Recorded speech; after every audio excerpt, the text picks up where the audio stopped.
So,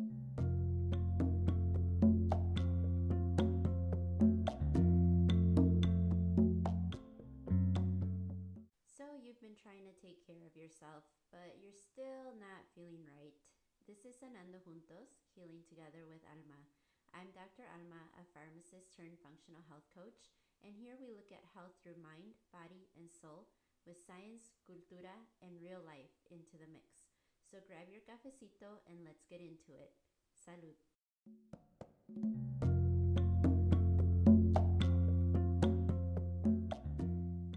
Hi, and welcome to Sanando Juntos. This is season 2, episode 2, and today we're going to talk about spirituality. So, if you recall from episode 1, we're going to do the 3 pillars of functional medicine, which is mind, spirit, and body. Well, it sounds mind, body, spirit, right? But we're doing mind, spirit today, and we'll talk about the body on the next episode. For spirituality today, I wanted to touch upon the topic of spirituality. So, not necessarily religion. I did say religion because it is tied into spirituality a little bit.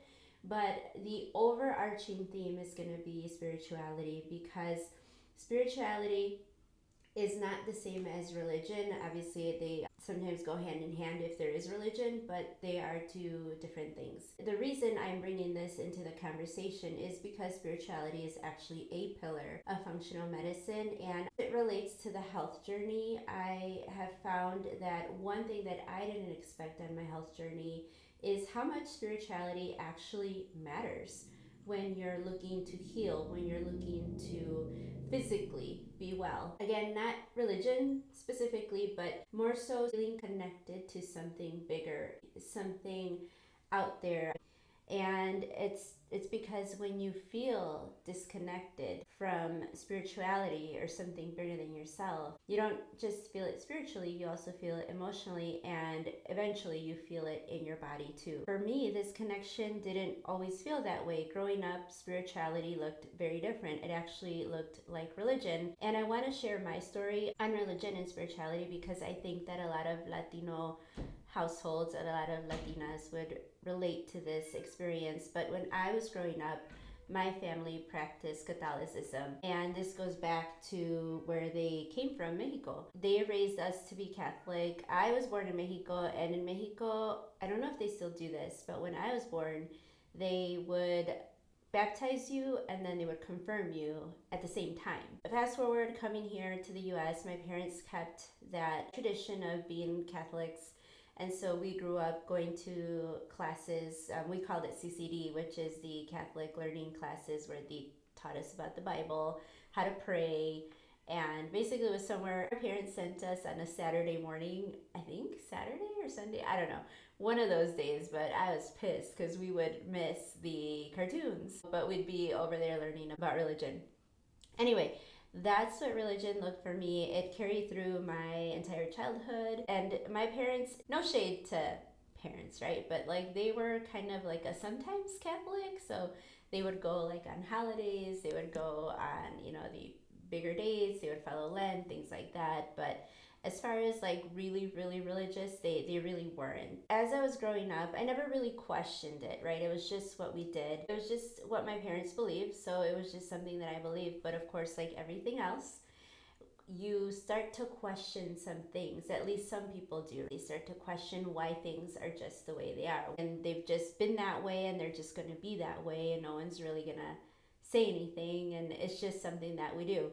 As I was growing up, I talked a little bit about my story in episode 1, and I went to community college for a couple of semesters where I didn't really have a plan, and I started taking random courses, and I actually took a world religion course. It was a course called World Religions 101.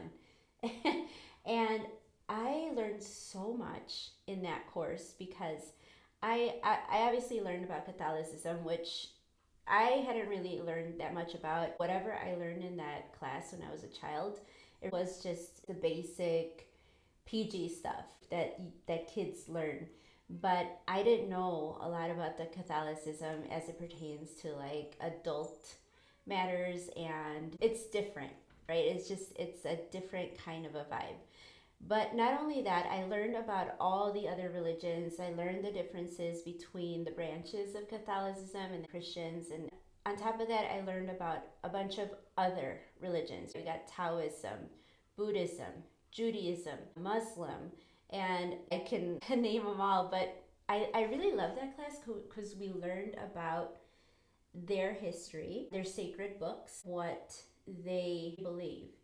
And going through the course, the actual moral of the class was that really all of these religions are very similar. They may not have the same components, the same saints, gods, this and that, but in the end, the point of it is that you should just be a good person, a good human being, and treat others the way that you'd want to be treated. Fundamentally, that is really true of all religions. And so it got me thinking, we are in such a small area of the world. The world is so big with so many different cultures, so many different people, so many religions. Not one religion has the right answer. Everybody's religion is beautiful so as it fulfills you and it makes you feel good and it helps you be a good person. And to me, that was a takeaway. So I started questioning my religion. It wasn't even mine, it was inherited. So I was like, do I really resonate with this? Is this something that really aligns with me and fulfills me and makes me feel good about being in this religion? And I'll be honest here, it wasn't something that I connected to. I started to kind of retreat from it. I obviously, if a family member, a loved one are still in a certain religion, I still show up. I go to church, and I'm not like completely against anything. But what I believe is that if that religion connects with you, if it makes you feel good and it makes you feel connected to something bigger than you, and it helps you be a better person, then I love it for you. I love that people find that. I love that people have that.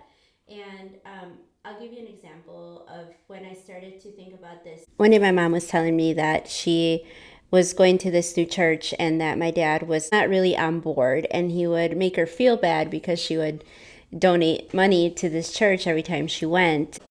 And I was like, you know what, Dad, if this makes her happy, if it fulfills her, then really what is the problem? Why is it something that you have to say negative things to her?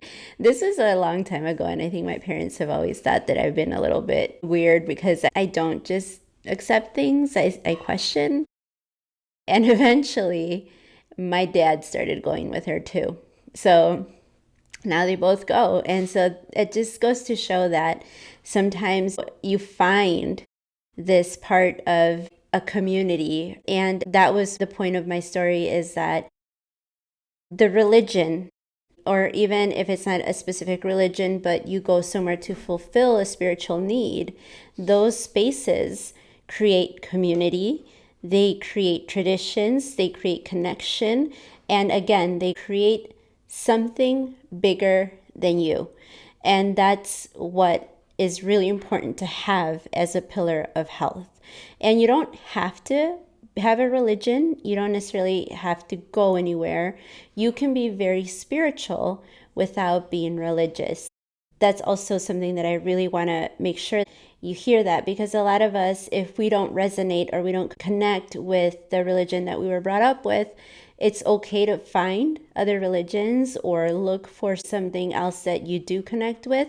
And if you don't want to do that, it's still really important that you find spirituality in another way, be it meditation, be it your own prayer, knowing that there's a connection between you and the universe if you don't believe in God, or something bigger than you, because there are forces that we have no idea where or why or how. And we just have to respect that and know that it's there, even though if we can't name it or we don't have a religion attached to that feeling. That's what I wanted to get across with the whole religion bit, and whatever religion you are, and if you love it, I'm very happy for you, and keep it, because it does fulfill that spiritual need that we all have. I do want to go on a little bit of a tangent here. I'm here telling you that I took this class on religions, and of course there's going to be extremes. Like, we can talk about that in the political sense, but we're not going to do that because it's not what we do here. And of course, there are extremes. The religions inherently do not teach quote unquote bad things. There are people who take that knowledge and do bad things with them. And we're not talking about that. We're not talking about extremes. I think you know what I'm getting at. So that's not something that I want to discuss here. But what I want to discuss is the acceptance of others and their religion. So when my mom wanted to try this new religion, never once did I question her, ask her why. I was curious, and sometimes I ask and I still don't understand what it all is. But I think that it's great. I see how they thrive. My dad has gone through some health issues, and as much as I can try to help him physically and with his doctor's appointments and things like that, it's really the church that has uplifted him spiritually and has given him a mindset where he is trying to better his health. And I can't tell you, and I can express to you how critical that is to healing, how critical that is to being healthy, is having that community and having that connection that is going to create the want to be better, to heal. It's really important for us to look at religions as a way of helping people be good people. Because people have all these different religions doesn't make them wrong. It doesn't make them other. They're still human beings. They just have different beliefs. And like I said, ultimately, they fundamentally are pretty much the same beliefs. They're just in a different package, let's say. It's really important for us to be able to have that acceptance of others and their beliefs, even though it's not necessarily what you believe or you don't think it's right. As long as they're good people doing good by people and not harming anyone, to each their own, and accepting that everybody's had their own life experience like you did, their own upbringing and their own spirituality journey. I'll go back and tie this into health, because we did talk about this a little bit, but I just want to reiterate that when you don't feel a connection to something bigger than yourself, you do feel disconnected. And granted, not everybody is going to feel this way. Not everybody is going to say that this is correct, and that's fine, because again, everybody has their opinion. But with the example that I gave with my dad, how spirituality and being connected to something bigger than yourself is really important to have a healthy mindset. When you start to feel disconnected from your community, from spirituality, you start to feel disconnected in your body. This can keep you in a constant state of stress, even if you don't really realize it. And then when life gets hard, this is when a lot of us turn to spirituality. This is when a lot of us start to hope and pray to something outside of ourselves for the outcome that we are hoping for. And this is when it really is necessary for us to know that there is something bigger than ourselves, even though we don't know how to name it. There is some purpose behind the things that are happening to us and the things that are happening to our loved ones, and help us overcome some of these hard times. And also, one of the bigger components of this is just being part of a community. Community is really important to health, and I know you've heard this 1,000 times, but we humans were meant to be in community. We were not meant to be alone. We were meant to have our people. Whatever that looks like for you, it doesn't necessarily have to be your family. It can be people that you choose to be your people. When you are in a safe community like that, when you feel held and supported, you thrive, you can get healthy, you can do the things that you want to do because you have that sense of community, of belonging. That alone impacts health way more than we think. I don't have the statistics right now, but it has been shown that loneliness can be even as bad as smoking or having a heart attack. it can impact your health negatively that much if you don't have that sense of community. For me personally, I am not religious. I have not connected to a religion, but I am very spiritual. I do believe that there is something bigger than me. I myself feel that we are all part of that creation. We are all part of that energy of the universe, per se, of God, of what it is that we do not know that is bigger than ourselves. I don't know how to explain it, but I'm very spiritual and I believe that that exists in however form. I'm not sure, but I think that it's out there. And so that's what I connect to, but mostly connecting to yourself. Because if you think about it, we are also energetic beings, and we do have, in some shape or form, a soul that comes from who knows where.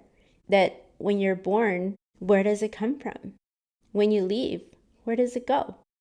Right? And so that's the connection that I make to spirituality, and all of us have that. All of us have some kind of a connection, some kind of an energy, soul that is here in a body somehow. It's amazing. That's something that I think is unexplainable and something that I feel very much connected to myself.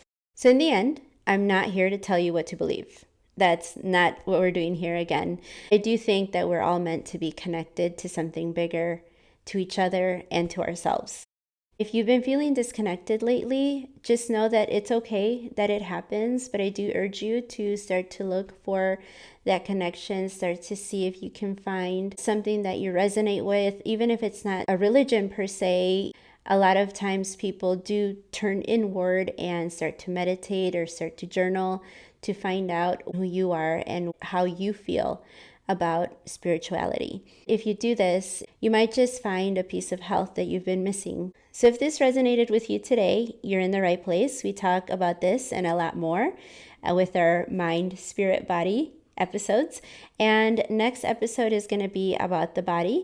For our body episode next week, I want to get a little bit sciencey on you. I want to talk about some processes of our hormones, and I'm not just talking about the hormones that we think of when we think of hormones. We'll talk about some of the major ones and what they do and how they affect your health and how you're feeling.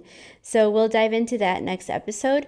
And if you like that kind of stuff, that's going to be the episode for you, but it'll be a great learning episode on how your body functions. I thank you for being here. I appreciate your time so much, and let's keep sanando juntos. Always. Take care.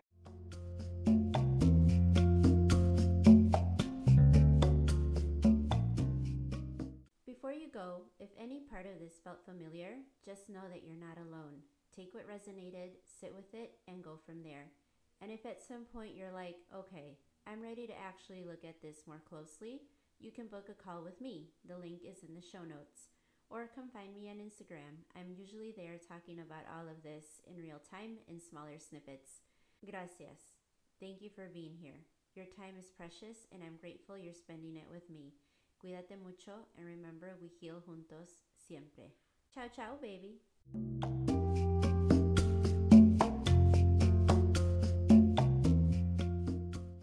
But wait, there's more. The legal stuff. I gotta say it. This podcast is for educational purposes only. It's not intended to diagnose, treat, or replace medical care. I'm a pharmacist and a functional health coach, but I'm not your personal healthcare provider. Talk with your physician or qualified healthcare professional before making changes to medications, supplements, or your health routine. Take what resonates, move at your own pace, and make decisions that feel aligned for you.